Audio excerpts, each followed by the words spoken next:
Alors bonjour et bienvenue. Alors pour cet item 2.13, nous allons jouer au jeu du timer. Alors quels sont les 5 facteurs cinétiques? Je te laisse 10 secondes pour répondre à cette question.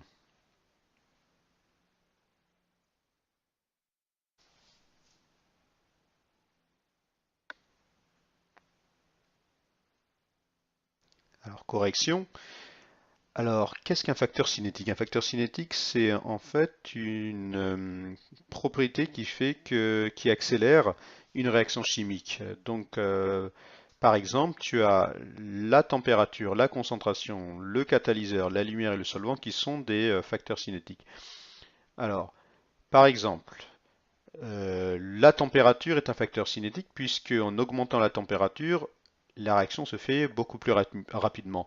En fait, tu le sais inconsciemment lorsque tu fais ta cuisine le soir, eh ben, tes aliments, en les chauffant, ils vont se rencontrer plus souvent, plus rapidement.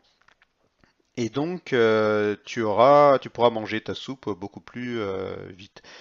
Alors, en particulier, le frigo, il exploite cette propriété, on va dire dans le sens inverse, puisque ton steak, plutôt que de le laisser à l'air libre se décomposer à cause de la température ambiante, qui est d'à peu près 20-25 degrés, tu vas préférer le mettre à l'intérieur du frigo qui est beaucoup plus froid et ainsi ton steak se décomposera beaucoup plus lentement. De même, lorsque tu fermes ton frigo, tu peux constater que il y a la lampe qui s'éteint à un moment donné, même bien avant que le frigo soit totalement fermé. Ça, tu peux le voir.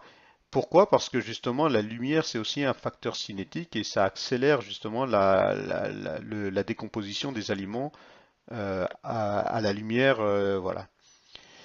Euh, Autre facteur cinétique, donc la concentration. La concentration, ben oui, plus une substance ou plutôt deux réactifs sont concentrés, plus vite se fera la réaction chimique puisque les molécules de ces réactifs se rencontreront plus souvent. Alors, par exemple, l'acide sulfurique, si elle est concentrée, c'est beaucoup plus dangereux que si elle était diluée. Certaines personnes mal intentionnées le savent. Par exemple, dans certains pays, ils jettent de l'acide sulfurique, enfin des gens jaloux, on va dire ça comme ça, pour se venger, jettent de l'acide sulfurique sur le visage de jeunes filles pour les défigurer, et cet acide sulfurique, elle est souvent très concentrée.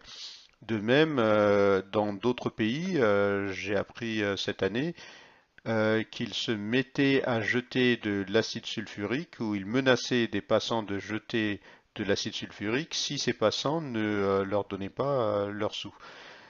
Troisième facteur cinétique très important, donc c'est le catalyseur. Alors un catalyseur, c'est une substance, sache-le, hein, parce que c'est une erreur du bac. Un catalyseur est une substance chimique qui accélère une réaction. Je te dis ça parce que souvent les élèves ils font comme erreur de dire que la température est un catalyseur. Pas du tout. La température et la concentration ne sont pas des catalyseurs puisque ce sont des chiffres, d'accord, ou des nombres. Voilà, ce sont des valeurs, des grandeurs chiffrées, alors qu'un catalyseur c'est une substance chimique. Donc le catalyseur est une substance chimique qui accélère la réaction. Un exemple de catalyseur c'est justement l'amylase.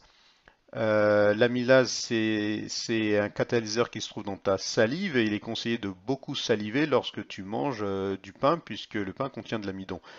Donc les deux derniers facteurs cinétiques sont la lumière, j'en ai déjà parlé, hein, je t'ai dit que lorsque ton frigo se fermait, eh ben, la lumière s'éteignait parce que justement la lumière ambiante décomposerait plus rapidement ton steak.